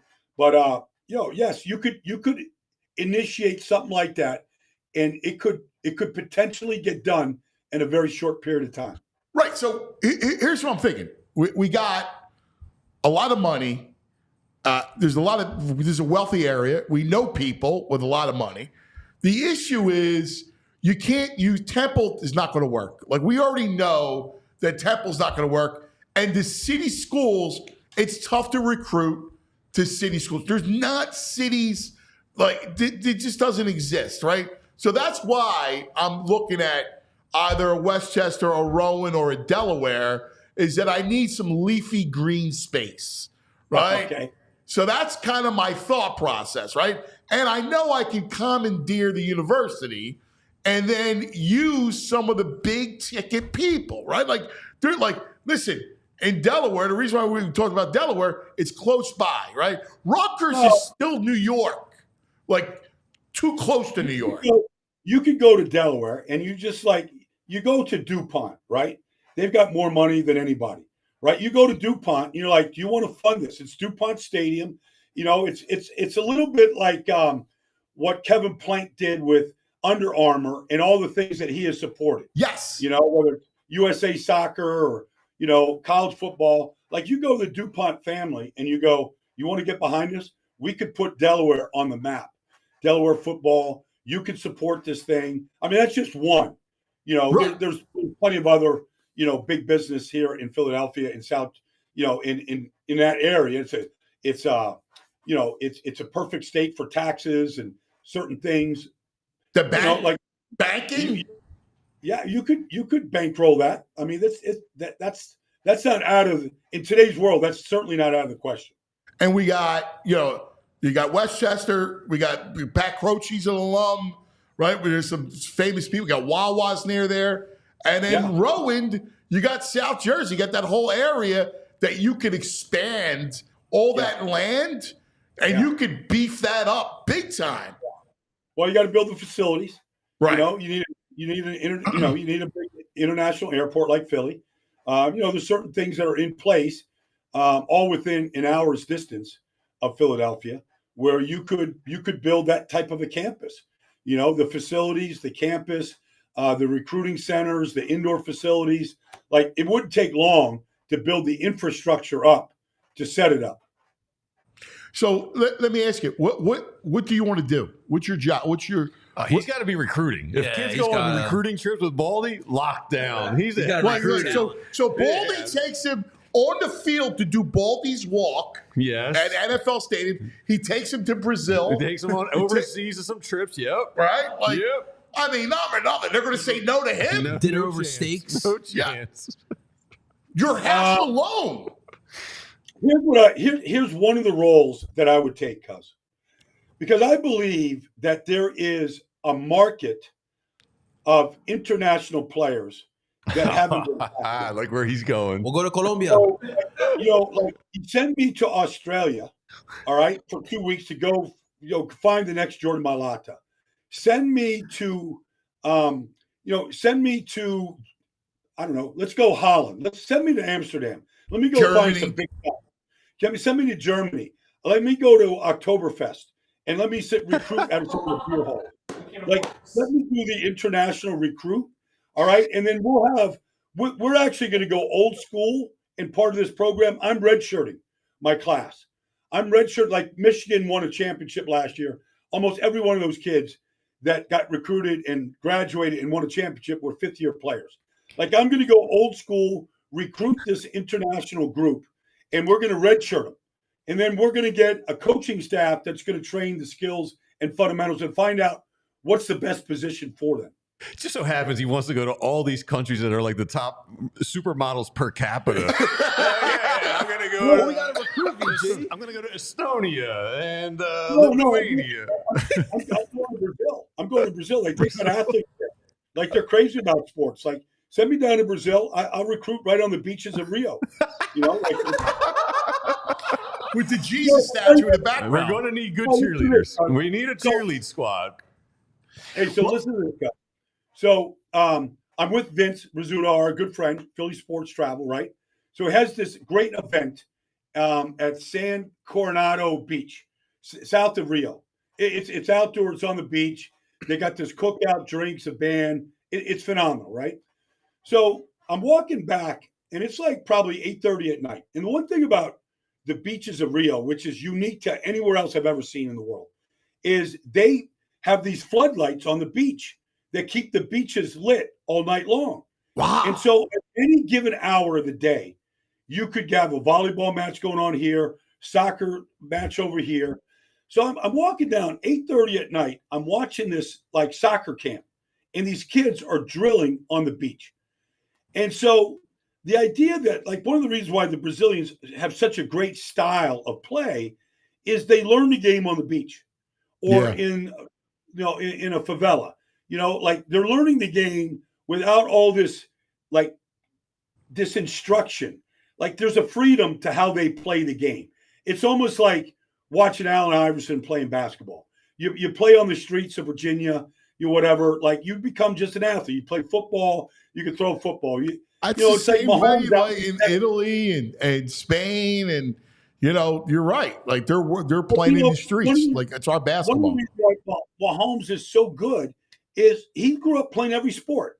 You're in East Texas, you're playing baseball. Okay, his dad's a baseball player, but you're popping 3-pointers like it's layups. Like, the guy put a ball in his hands, and that's kind of like what happens in Brazil. And so my point is, if I could run some clinics on the beaches with some big Brazilians down there, I could go find you.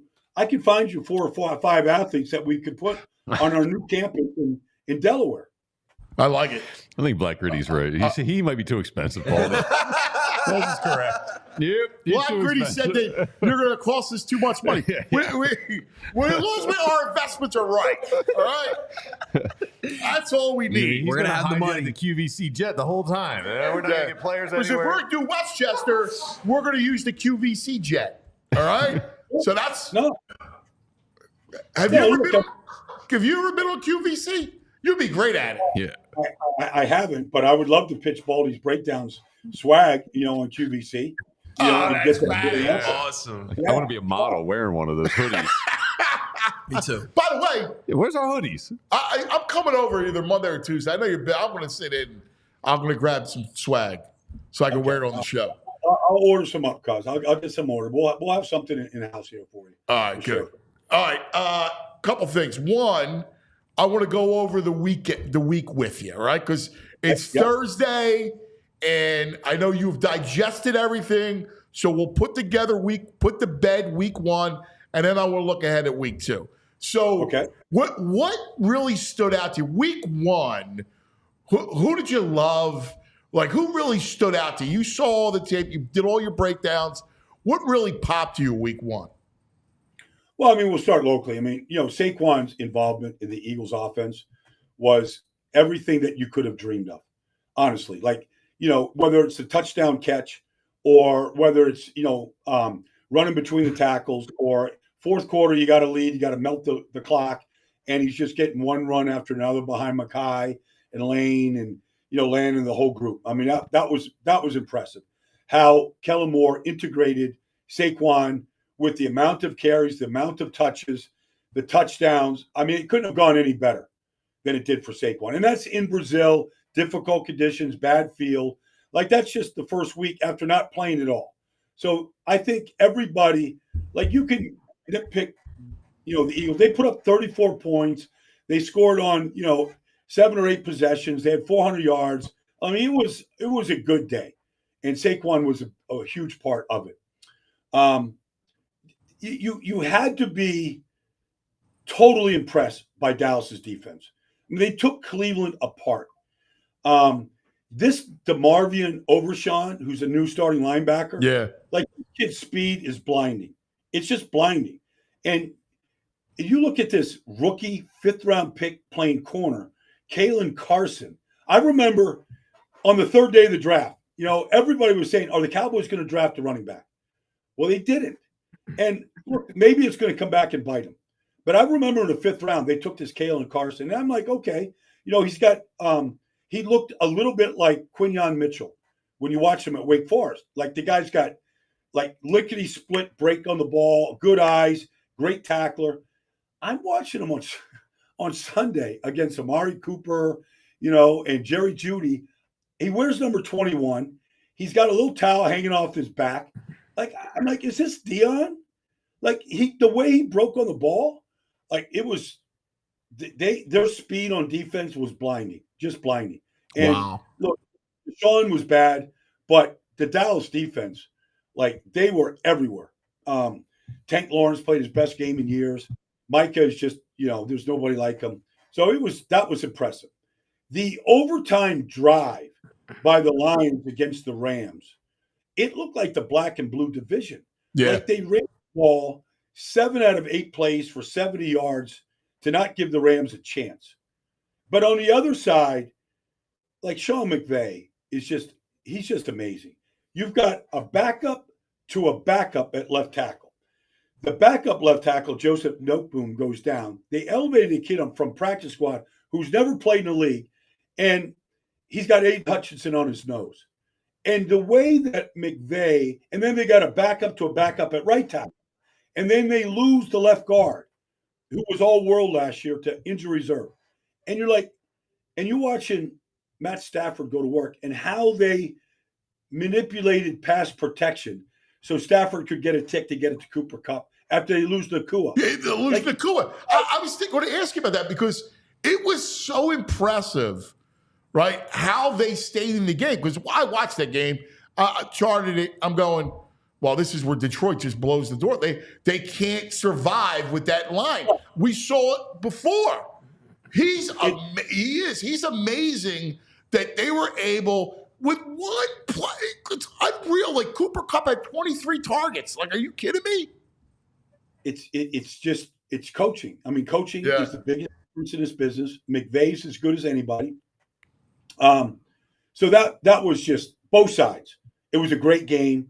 It was prime time Sunday night. It delivered. It looked like a playoff game. Yeah.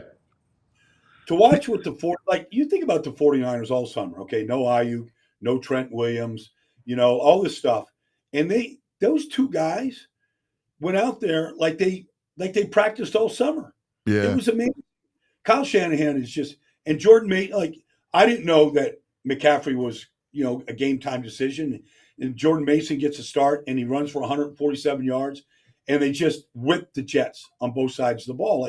It was just impressive football because the Jets are not a bad team.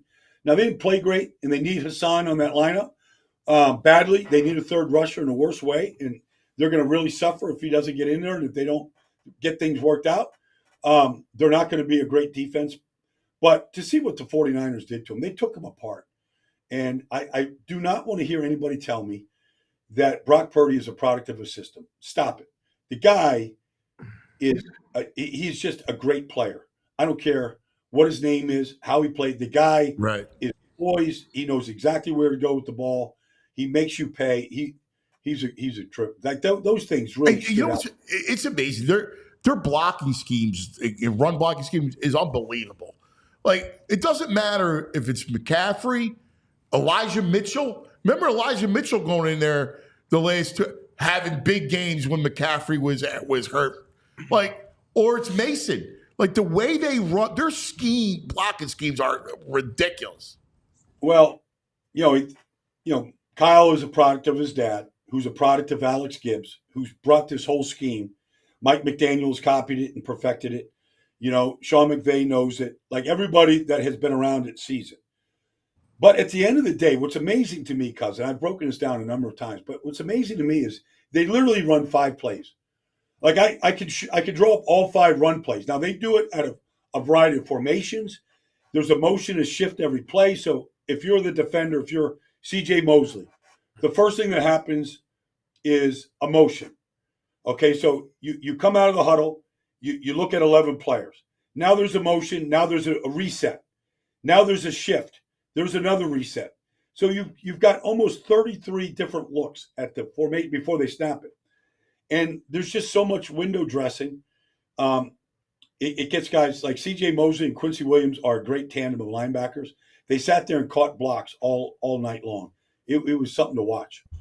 One other thing, I've mentioned this on the show with you, cuz, a couple of times. Tampa Bay is a good team. They're just a good football we team. thought of you watching them. We thought, how about it, guys? Yep. We're Baldy's right. We said Baldy's right. They're. I mean, you're right about Baker. Baker looked terrific. Well, Jason Light's the general manager, and I don't know when he hit me up, Sunday night. Maybe I'm flying back from Indianapolis. I don't know. He's like, you better watch my rookie center. And I've been watching Graham Barton. The guy's a great player already. He could be in the Pro Bowl this year as a rookie. He's upgraded everybody around him. They got a running game going, but all the rookies, the rookie running back out of Oregon and Jalen McMillan and Graham Barton, they all showed up. They got just the right blend of veterans, Vita Vea, across the board. Mike Evans is as good a red zone receiver as we've seen since Randy Moss. They just got a good blend of youth and veterans. And then Todd Bowles, the game is 37-13. It's 2 minutes to go. And Todd Bowles is still blitzing Jaden Daniels. He's still seeing an overload, a zone pressure, a back-on-backer type blitz. I mean, he never stopped coming with them. And it's almost impossible to prepare for how he's going to attack you, because he's going to attack you. All right, so let's go through the week 2. Miami, Buffalo tonight. Josh Allen's fabulous. I'm sorry. I don't care what anybody says. It's amazing with a lack of weapons that he has, and he's just such a baller. He's amazing. He's an amazing player. He owns the Dolphins. He owns them. He's lost twice. and one of them was just a bizarre play at the goal line that they didn't score on. But he's owned them. I mean, there's been a time when he was a rookie. If they were playing flag football at Hard Rock Stadium, the Dolphins couldn't rip the flag off Josh Allen. Like, he's just that elusive. He's just a force. That's awesome. He's just an absolute force. He was last week. Joe Brady has installed a really good rushing attack. They're really good up front.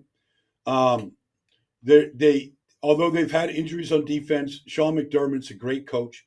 The system doesn't change. Different players change, but the system doesn't change. I've seen them play the Dolphins, cuz where as good as Waddle and Hill are, they couldn't get the ball over their head once the whole day, like they did last week, in that comeback win against Jacksonville. Miami's banged up already. Most of it's already out. I don't know if Achan's playing, but watch this Jalen Wright out of Tennessee tonight. Just keep an eye on him. Like, the kid is. I like him. He's a home run hitter. Tua was phenomenal on Sunday. Down 17, 17-0. Like, he just kept firing all the way to the final drive. He's just really good in this system. If you asked me to pick a winner tonight, I'd take Miami because they're at home in a short week and it's early in the season. And Tua is already off to a good start. So let's look at some of the Sunday stuff. What's the line on that game tonight? Miami's 2.5. That's about right. So it's really, they're predicting Buffalo's a better team, but Miami's getting 3 points. So, because they're at home on a short week. So that's probably right on. It's probably going to be a field goal game. Sunday, a couple interesting, obviously always interesting, but Cowboys and Saints is interesting. Now, Saints play Carolina, and it gets ugly and the whole thing. But how good are they? What do they look like to you? Well, I mean, you look at Taliesin Fuaga at left tackle. He looked like Willie Roaf at left tackle. The guy, Derek Brown is a $100 million defensive tackle. He's their best player on either side of the ball, period. He's a great player. To see him drive them right off the ball, like it's a one-on-one Oklahoma drill, is just impressive. He made everybody better. Kamara was better. Derek and Rashid Shaheed can run by anybody. They're good. I mean, New Orleans is a better offense right now with Fuaga. Dallas's defense is just blinding speed-wise. I'm anxious to see how the two rookies, Cooper Beebe at center and Tyler Guyton, hold up against a good Saints front. But I have a feeling that Dallas is going to play pretty good. I mean, I thought that Dak was really good. He didn't do a lot, but you go to Cleveland and there's Myles Garrett and Za'Darius and Dalvin Tomlinson, and they did a great job of game planning so that those guys did not ruin the game against young players. It was really crafty. I like Dallas. I like Dallas to be able to hold up. I think Dallas is going to be a pretty good team, regardless of all the offseason stuff. One thing I know they can do, they can draft. And they got some young players out there playing. I mean, you couldn't tell that they were rookies. Well, let's stay in the NFC East. The bottom rung of the NFC East squares off. The Rook, Jaden Daniels in Washington against the Giants, the hapless Giants. It was as ugly a performance as you could ever. I mean, there's 100 years of celebration in that Giants organization. There's Lawrence Taylor and Bill Parcells, and they're all there. And they watch a quarterback in his 6th season. Like, he was terrible, but everybody was terrible. The coaching was bad. They waited 14 plays to throw it to Malik Neighbors. He's their best player. They spent $150 million on Brian Burns. He got shut out by Christian Darrisaw. Like, they were awful everywhere. Now, this Washington's not a great team, but Jaden Daniels, like, nobody wants your rookie quarterback to run 16 times, but he's poised. He's fast. He made good decisions. They don't have a good receiving core. It's hard to get the ball to receivers in that offense. Outside of McLaurin, there's not much there. They're going to struggle to score points. Like this should be whatever the under is. I take the under. But the Giants don't bounce back and win this game, like the heat on Dable and that organization after all the things they did on Hard Knocks this summer, it's going to get real loud and real hot real fast. Listen, some good games, man. Green Bay, Indianapolis. Now, obviously, it's a shame because if Love was playing, it could have been a real fun one. I don't think Malik Willis can keep him. He looked like he was swimming the other night. Well, look, he only played a couple snaps, but I said this summer, in just watching Green Bay, I said, and I looked at all the backup quarterbacks because Jordan Love really didn't play. I'm like, they better go trade for Taylor Heineke. Like, they need a backup quarterback. They don't have a backup quarterback. And here they are trading for Malik Willis, which was bizarre because Malik's a great kid. You want him in the quarterback room as your third quarterback. Right. He's the third guy. He's a third guy. He's had a chance to start in Tennessee. He's had a chance to back up. He's just got traded for. Like, I don't know how much the offense he's going to even know. But as good a core of young receivers they have, I don't know they have a quarterback that can get the ball to him. So, well, it might have looked good 10 days ago as a good game. I don't think it's going to be a good game. Anthony Richardson, I saw him and met him for the first time. Like, he's Aaron Judge in a football uniform. You have to watch that kid every play. His talent is outrageous. And when A.D. Mitchell and him get on the same page, A.D.'s a rookie out of Texas. He was the fourth receiver taken. When he gets – and Reggie Wayne is coaching him. When they get together, this offense has a chance to be unstoppable. Hey, what happened? Now, New England's defense is good. They couldn't pressure. They couldn't protect Burrow. They struggled mightily in the pass game. What did you see there? And can they bounce back against Cincinnati? Against you got Kansas City. They can play better. Gerard Mayo coached a great game. They had two rookies out there, Layden and Caden. Layden Robinson and Caden Wallace out of Penn State. Like, those two rookies are out there. They ran the ball. They melted the clock. They played keep away to the very end. Kyle Duggar made a play at the goal line on Tanner Hudson. If he gets in and scores, Cincinnati probably wins the game. But Keon White, there's a reason why they traded Matt Judon. They drafted Keon White in the second round of Georgia Tech last year, and he's 6'5", 285. He's a big body that can rush, and he's a great kid. They've got some players. And so that take nothing. Cincinnati didn't play great by any stretch. And they'll bounce back, and they'll play better against Kansas City. But New England played a great game. It was every phase of the game, taking care of the football. What Brissett did was really, really good. They got some young receivers in Jalen Polk and Demario Douglas that played pretty good to go with Hunter Henry and Austin Hooper. Like, it was a great game by them. They played it exactly the way they have to play it to win games. All right, so last one we got time for. And what's the biggest matchup that you're looking at for Monday night? Like, just kind of looking ahead, seeing Atlanta coming in here. What's the biggest matchup that you kind of stands out to you after seeing the Falcons and look, Pittsburgh took Atlanta apart. They had no answer for T.J. Watt. They had no answer for the speed of Pittsburgh's defense. Kirk Cousins looked like an aged quarterback coming off an Achilles injury. They couldn't run the ball. So I want to see this defensive line get after it. I thought Vic coached a really good game. Now, they gave up a lot of points and some big plays. But I thought, Zach played really good. You saw where N'Kobe has earned a spot as a starting linebacker. He played they played really well. How about the Zach Baun? I know you. That's a meat. He deserves a meat award. Zach Baun. He played the best game he's played in the NFL. Sometimes you got to go to a different system, and just get turned loose. But I say it all the time. You want linebackers, go to Wisconsin. The Eagles' best linebacker is out of Wisconsin. He plays for the Bears now. They let him walk. But you go to Wisconsin to get linebackers. They cross-train these kids. I don't care, Nick Herbig, Zach Bond, TJ Edwards. Like, you just go through the list of these guys. Leo Chenal. Like, they're everywhere in this league.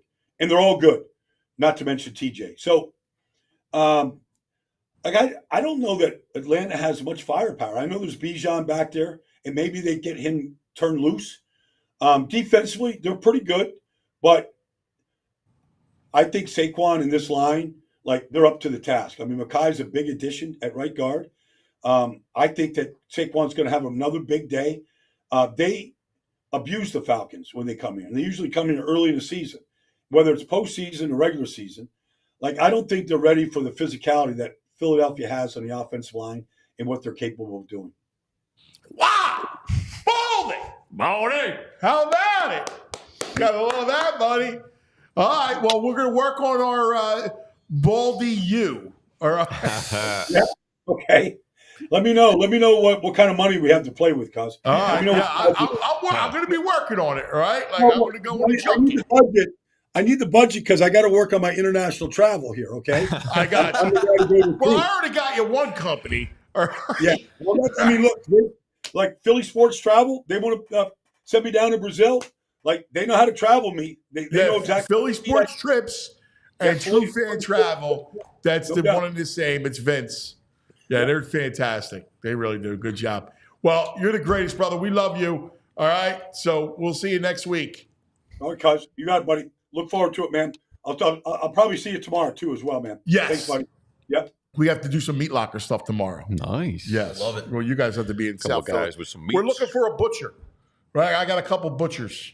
All right. that I'm looking- You guys surveying butchers? Well, Butchers tour? we need to do we need to do a whole big like photo shoot videos. Yeah. So you can create an opening for the meat locker. Okay. Are we dressing like Rocky? You guys are like Punching the rib? Well, it's the meat locker. It's right? like So we American wanna be Idol. able- You guys sit as judges while butchers like cut up some meats in front of you. Yeah. And you judge. I like that. Yeah. That's a good. You should direct it. I actually like that. Got to beat up some meat, That's the a hanging good- meat, you know? You Yeah, gotta punch exactly. Another good point about your college dream here is that we have the media company right here, cuz. I know. PHLY broadcast all the games. I know. We got it. I'm thinking. I like this idea. We're gonna need a controller to monitor Baldy's expenses. His food and drink expenses are gonna be pretty. I know. It's going to give me a headache. I know. Yeah, he is gonna be. a headache. I need players. Yeah. Like, I got to bring our players home. Yeah, man. Southeastern Pennsylvania, South Jersey. I want to love build his plan. No. Beaches of No, Brazil like instead of he's South looking to Jersey. go find all this stuff. Yeah. It's in the backyard. Right. No, our beaches are not bad. Speaking of back in the day, we got to do this. Back in the day, brought to us by Rite Aid. You got a nugget. It's National School Photo Day today. Yes, it National is. School Photo Day, September 12th. So this is our Rite Aid back in the day moment. We have our school photos, all of ours, when we were kids. Yeah, we do. All right. When I had hair. So let's go Glorious days. in order. Skeeves. We'll go mine first. First. Yep. Let's look at Skeeves back in the day. Yeah. Looking like Harry Potter. He stole the Harry Potter glasses. My parents were very mad that day. But they Are got they the pictures. real glasses or No, they're like prop glasses that you could buy at like of course, Target. the theater guys doing prop glasses No. during his school picture. And I snuck was them in. good. I snuck them in He's my cute pocket kid. and put them on. Yeah, you look good, buddy. All right, JP. All right, I didn't find a school pick, but I found something better. I didn't have one either. Yeah, that's you and Donovan. It's me and McNabb. Back in Oh my 06. God, you're adorable. Look at that. 05. Oh, that's fantastic. Yeah, man. He's all happy. You looking. and Donovan. Oh, that's I great. was such an awe. So in that limo was Mr. McNabb, Donovan's dad, my father. We were riding a limo, and to Kersey Middle School. Man, That's riding a limo. fantastic. Yeah, Riding a it's limo. awesome. All right, VG. Look at that hair. Yeah. Shout out to Northeast Catholic High School for boys. I love it. And then finally, here's me in the 8th grade. Here I am in the 8th grade. I'm the one. And the gold chains. Yeah, look right at behind. that. In fact, the kid with the glasses in front of me is Mike Rizzo. He's the AD at St. Augustine. Nice. That's awesome. So there it is. All right, everybody. That's going to do it for us. Black Gritty, we love you. Black Gritty. Cheap Seats. Make sure you watch it. We think you guys are the best. Hang with us, PHLY. We'll see you in the morning. we all city like the mayor.